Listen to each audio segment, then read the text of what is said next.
தேசிய ஜனநாயக கூட்டணி தலைவர்களில் முன்னாள் முதல்வரும் என்னுடைய அண்ணனமாக இருக்கின்ற அருமை அண்ணன் ஓபிஎஸ் அவர்களே, அண்ணா திராவிட முன்னேற்ற கழகத்துடைய பாராளுமன்றத்தினுடைய உறுப்பினர் அருமை தம்பி ஓபிஎஸ் ரவி அவர்களே, அருமை அண்ணன் அம்மா மக்கள் முன்னேற்ற கழகத்துடைய பொதுச் செயலாளரும் முன்னாள் பாராளுமன்றத்துடைய உறுப்பினரும் சகோதரர் தினகரன் அவர்களே, புதிய நீதி கட்சியுடைய தலைவர் அருமை அண்ணன் சண்முகம் அவர்களே, இந்திய ஜனநாயக கட்சியுடைய தலைவர் திரு ரவி பச்சமுத்து அவர்களே, தமிழ் பாட்டாளி மக்கள் கட்சியுடைய செய்தி தொடர்பாளர் மதிப்பிற்குரிய சகோதரர் பாலு அவர்களே, தென்னிந்திய பார்வர்ட் பிளாக் கட்சியுடைய தலைவர் அருமை சகோதரர் திரு மாறன் அவர்களே,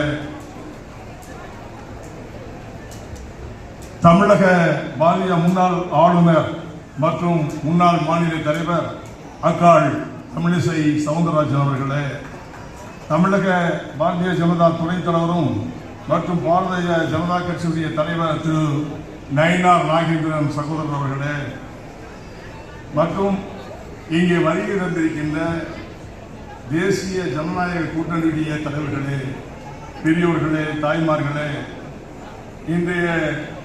இந்த ரமலான் நோன்பானது எதற்காக நம்முடைய பாரதிய ஜனதா தலைவர்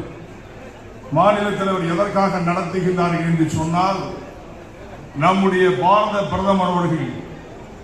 சிறுபான்மை மக்களோடு எப்படி இணக்கமாக இருந்து மக்களை எல்லாம் வழிநடத்துகின்றார் என்பதற்கு எடுத்துக்காட்டாக